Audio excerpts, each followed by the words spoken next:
Jai Mata, Charanam Sharanam Ramambige, Charanam Sharanam Trayambage.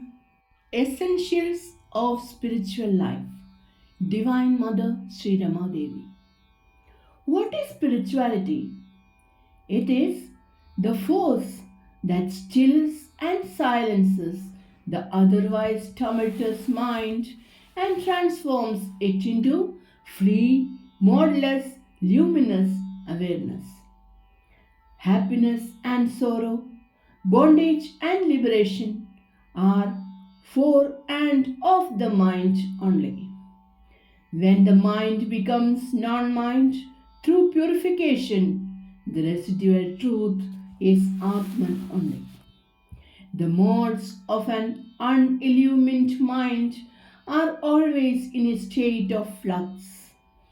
They flow towards the other world through the avenues of sense organs. To retrain these vrittis, to direct them inward and ultimately to dissolve the mind itself in the Atman, this is the function of spirituality. For this, initiation into sadhana by the Guru and the grace of God are essential. Mental modes are of a twofold category, the Vasana Vritti and the Swarupa Vritti. The vrittis of downward tendency, the vrittis which assume the form of the objects of the sense world, are called Vasana Vrittis. The vrittis of upward tendency, the vrittis that rise up towards the Atman within, are called Swarupa Vrittis. The Vasana Vrittis should be transformed into Swarupa Vrittis. The science of self knowledge by which this is accomplished is called Brahma Vidya. For acquisition of secular knowledges, teachers well versed in those sciences are required. So too, a Sadguru is essential for Brahma Vidya, the knowledge of the Absolute. The modern theories and the mental attitude of the pseudo Vedantis are strange. There are some who even advocate Vedantic pursuit without the help of the Guru. Vedanta is not dry intellectual pursuit. It pertains to devout quest of the ultimate reality. But Vedantic sadhana and study should be graced by spiritual initiation, Upadesh, from a Brahman absorbed Guru. Then only one reaches the God. Otherwise, the seeker will be confused, will be assailed by doubt and delusion, and will even lose the initial faith he once had in the deity of his choice. Vedanta should be a fact of personal and intimate experience. It must be the basis of an intelligent and disciplined life. Doctrines cannot make you spiritual. Vedanta declares Brahman alone is real, world is unreal. But this knowledge alone is not sufficient. Perception of reality and union with the reality have to be achieved. For this, sadhana is indispensable. Sadhana means practice of Vedanta in practical life. Being householders surrounded by the duties in the world, you cannot, like ancient sages, perform rigorous tapasya and uninterrupted meditation, nor can you renounce everything and repair to solitude for quest of the Supreme. You must achieve perfection here itself.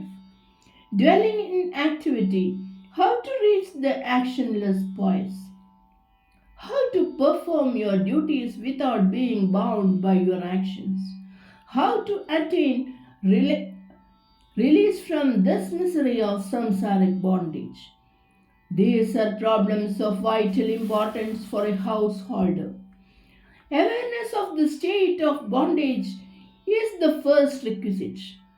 Then alone one will have yearning for release. Efforts accompany yearning. This is sadhana. Atman, being eternally free, can never be bound. Your true nature is Atman.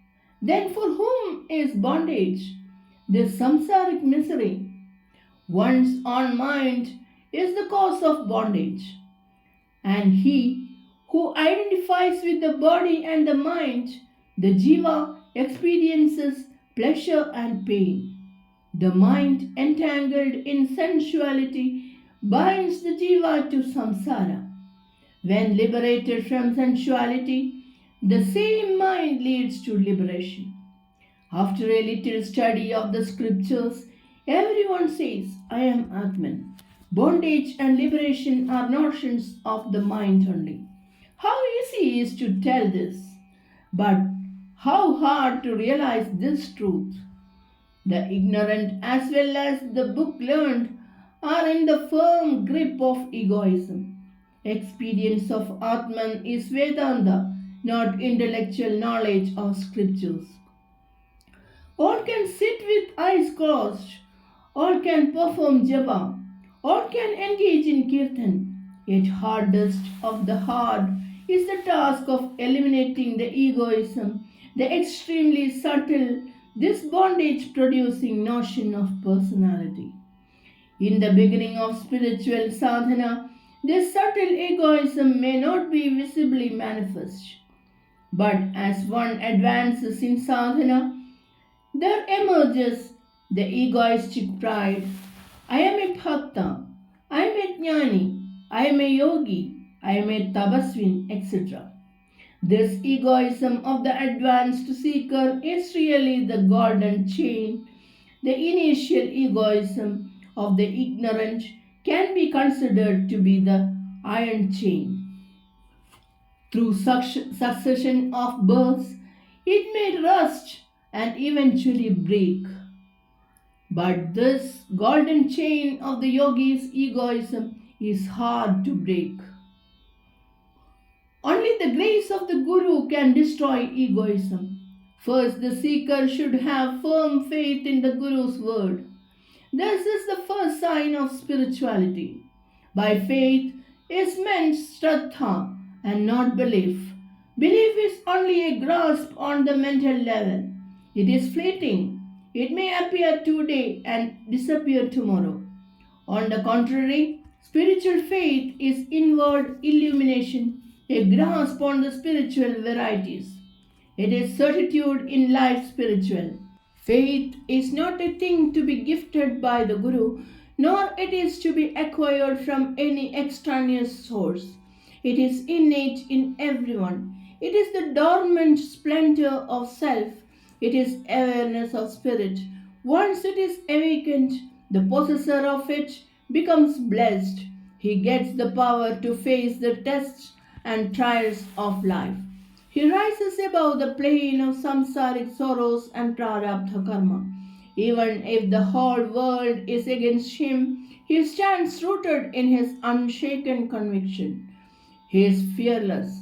He is as firm as Mount Meru. A faith that wavers is not faith, it is only belief. Yet, in the initial stages, even this belief has to be carefully cultivated and sustained. Faith leads to an attitude of supreme reliance on the divine and surrender to divine will. This is what is known as Sharanagati. God alone is the support as well as the savior for the jiva. All relatives in this mundane life, wife, children, brothers, friends, accompany one up to the grave only. When jiva drops the body and departs from this world, God is his only friend, and the merits and demerits of the actions performed by him are his only companions. Knowing this truth, be detached. Only by God's grace the subtle body of jiva perishes and the jiva attains release. The modelless antakarana is Brahman only. Chitta is a lake and every sankalpa a ripple in it. When the ripples subside, the chitta emerges as chit. Chit is consciousness. It is the supreme self. Bhagavan Sri Krishna warns that it is extremely difficult to control and conquer the mind. Yet it has been and can be brought under control, and the Lord advises the combined discipline of dispassion and practice. Advaita Vedanta says that there is no mind at all, Brahman alone is. Which of these versions has to be accepted? Both these versions are true, only they have been made from two different standpoints. From the standpoint of the seeker, mumukshu, and the practitioner, abhyasi, there is mind. So long as one has not experienced the Atman, so long as one believes the mind and the world as realities, he has to exert to bring the mind under control. A delusion has come, a belief in the existence of a thing which does not really exist has come to stay. This has to go. For this, there is only one way, and that is realization. Knowledge acquired through books will not dispel delusion. Knowledge born of unity vision and the intimate the transcendental experience of the Supreme Being alone can destroy ignorance and redeem the jiva. Mind alone is the impediment to this dawn of unity vision. The mind must become pure, placid, one pointed, and luminous with discerning wisdom. This is the purpose of sadhana. The train of thoughts, passions, and emotions passes through the mind. The initiate, blessed with vairagyam and vivekam, alone gets the power to arrest this flow. The sacred water, tirtham, of the Upadesh imparted by the Guru and whispered into the ears falls on the receptive intellect of the resigned disciple. As once the intellect becomes luminous with mystic insight, it becomes pure, subtle, penetrating, and free of ego touch. Finally, it shines with the knowledge of Brahman. Spirit, spiritual discernment, viveka, is not exercise of intellectual discrimination, vivejana. It is spiritual insight with which the unreal is perceived as unreal and not merely thought of as unreal. Actual perception takes the place of mental imagination. Unless Viveka dawns, one can never experience happiness. There should be firm conviction that the phenomenal world is unreal. Then the mental vrittis attached to the world will turn back and take their upward course towards the reality within. Brahman is the efficient and the material cause of the universe. Prakriti that has come from Brahman must ultimately merge in Brahman. Direct experience of Brahman alone can bring about this dissolution. After realization of Brahman, everything will be seen as Brahman. What comes from Purnam is Purnam only. It cannot have a separate and individual existence. Hence, the world as manifestation of Brahman is Brahman only. To see this world as Brahman, you require the eyes of illumination and the vision of Prem. Your true self is Brahman, but owing to the veil of ignorance, you do not know this. This veil must be lifted. Constant remembrance of the eternal reality is the keynote of sadhana. Namasmarana is not mere repetition of a mantra, it is invoking the divine through loving remembrance. However, one has to practice the repetition of the divine name and the concentration of the mind by sitting with eyes closed in one firm posture and with the inner gaze fixed on Madhya. Even mechanical repetition of the name yields result because there is potential power in the name. Name is God, but if you repeat the name with true understanding, the result will be achieved quicker. When the voltage is low, the electric current does not cause shock. But when the voltage is high, the shock will be of great magnitude, resulting even in death of the person.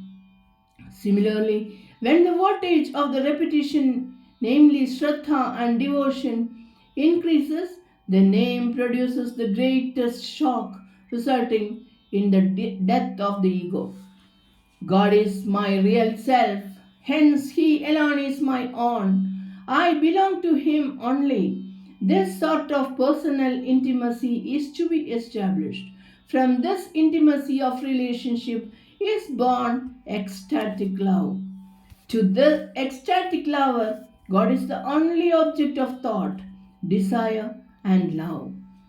Look upon God as the Self, Atman, or as the Supreme Being, Paramatman. They are not two, but the self same reality. The deep, unbroken pursuit of self, Atmanusandhana, is bhakti. Whether it is Atmanusandhana or Paramatmanusandhana, the seeker should maintain unbroken intimacy.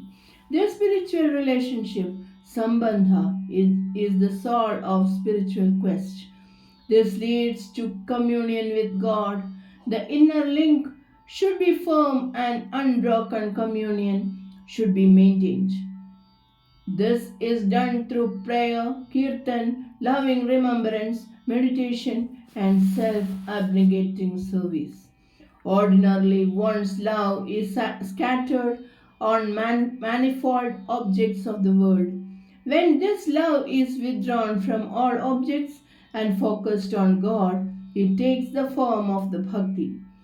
But do not think that bhakti will lead you to a state of isolation and that you will not be able to love your family and friends any longer.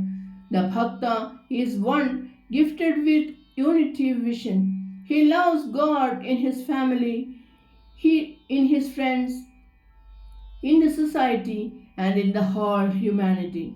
Love attains immaculate purity through the vision of God. The modern men consider bhakti as a lower form of approach to God.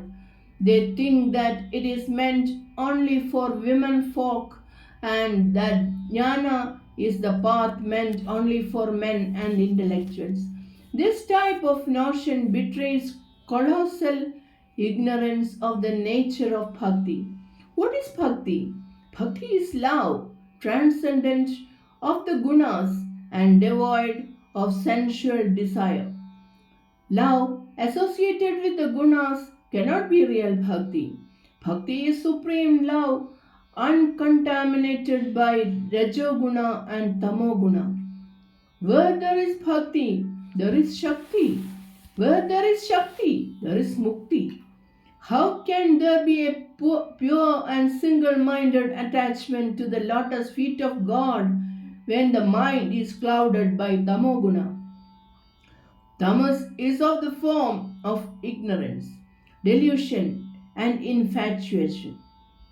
Affected by tamas, even the learned, versed in scriptures, behaves like a fool. A wakefulness of vigilant self awareness should be there always with you. Forgetfulness is death. Hence, be vigilant. What is known by diverse terms as self consciousness, cosmic consciousness, and universal consciousness is Turiya, the state of transcendental awareness. Rising above the three states of wakefulness, dream, and sleep, and abiding as Brahman, with even the sense of witness consciousness merged in it, that state of absolute identity with Brahman is known as Brahmic consciousness. Brahman is bliss itself. Where there is awareness of enjoying bliss, there it is, not Brahmic state. Brahman transcends consciousness of all experiences. The question is whether this supreme Brahmic state can be realized in Grihasthashram. Mother says you can, provided you follow the requisite disciplines and develop the necessary aspiration and single minded loyalty to the ideal. Renunciation of the ego and detachment from sensuality form the spiritual ideal of sannyasa. This ideal has to be followed by the grihastha as well. Sannyasa means samyak nyasa, integral renunciation. This primarily means surrendering the ego to the Supreme. Sannyasa is thus an inward attitude of absolute non attachment and not merely giving up external affinities and objects. Even after giving up wife, children, and worldly duties and retiring into seclusion, the sannyasi sometimes gets entangled in trivial objects and petty sense love. Such is the power of Maya. Brahmavidya alone can make one a prince among sannyasins. With this knowledge in their possession, the grihasthas can shine and function in their homes as embodiments of the spirit of sannyasa. Just as secular knowledge is obtained at the schools and colleges, Brahma Vidya can be secured only through surrender to the Sadguru. Even if you spend your entire lifetime in the library, you will not be enlightened and emancipated. If Shastras alone were sufficient to attain release, then why should Jivan Muktas engage themselves in leading the ignorant towards the God? Why should Mukta Purushas come again and again into this earth to guide the erring humanity? Why should Ishvara himself assume a human form and appear as the world teacher from time to time? Why should the absolute being descend into this relative plane? Guidance of the Sadguru, guidance of those who remain absorbed in Brahman is indispensable. But do not think that by coming in contact with the Guru everything has been achieved. You should awaken your dormant will. You should have intense yearning for the vision of God. You should have such a fiery determination. I must attain realization before I drop this body. One who is scorched by thirst alone goes in quest of water. If there is no thirst, one will not drink it even when it is offered. The chakora bird, with intensity of longing, waits eagerly for the moonrise and the pearl oyster for a drop of a heavenly shower. So should the seeker develop intense thirst for the dawn of wisdom and experience of liberation. This yearning of the soul is a blazing inner fire. It is not something that is to be shown in the outer world. If you show this, then you will land yourself in trouble. Blessed is the seeker who has this fire constantly burning in him. He performs his duties with attentive devotion, but his inner soul will be constantly hankering after the vision of God. To reconcile this divine aspiration with your active life, you require strength. Strength not of the body only, but essentially of the mind. A mind strengthened by dispassion, sublimated by devotion, and silenced by meditation alone can, through profound concentration, penetrate the layers of Prakriti and get ultimately united with the lotus feet of God.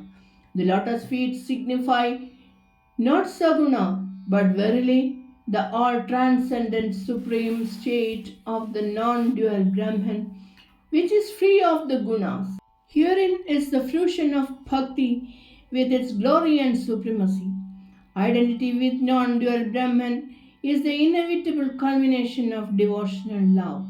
Born and developed in dualistic relation, Bhakti reaches perfection in Advaitic experience. As a matter of fact, all yoga, be it Raja Yoga, Jnana Yoga, Dhyana Yoga, Karma Yoga, or Vichara Yoga, is a pursuit in Dvaita. There is no discipline in Advaita. It is experience. It is realization. It is perfection. It is peace supreme.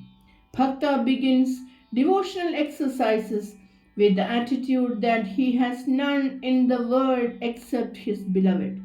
Advancing further in this attitude and awareness, he, through childlike reliance upon the Supreme, enters the peak of superior devotion, Parabhakti. Just as when the sun rises, the ice melts away, so too, in the overmastering sweep of Parabhakti, the lower I of the Bhakta, identified with the body, becomes extinct. With the dissolution of the ego, Bhakta's consciousness attains union with the Supreme Reality. His body and mind become mere tools in the hands of God. Then God alone lives in him. God alone speaks through him. God alone glorifies himself through him. God alone spreads his message through him. In him, yoga reaches the state of spontaneous existence. That point at which jnana, bhakti, and karma meet and mingle in yoga. Yoga is thus integral and comprehensive, developing the entire personality of the seeker to the perfection of God experience. Integrating jnana, bhakti, and karma in the discipline, the grihastha, through surrender, reaches the summit of moral and spiritual excellence. Wisdom of Brahman, Brahmajnana, is your patrimony. That has been the legacy of your ancient sages, handed down from generation to generation through an unbroken succession of sages. This wisdom, this wealth of spirituality has stood the test of time. It is imperishable. This fire of wisdom burns in undimmed splendor in the heart of the pure, the perfect, and the dedicated. May you all devote yourself to life spiritual and bring blessings upon you as well as on the human race. Blessings. Discourse delivered at Reja, Madras on 30/8, 1969. Charanam Sharanam Ramambige, Charanam Sharanam Trayambage. Jai Mata.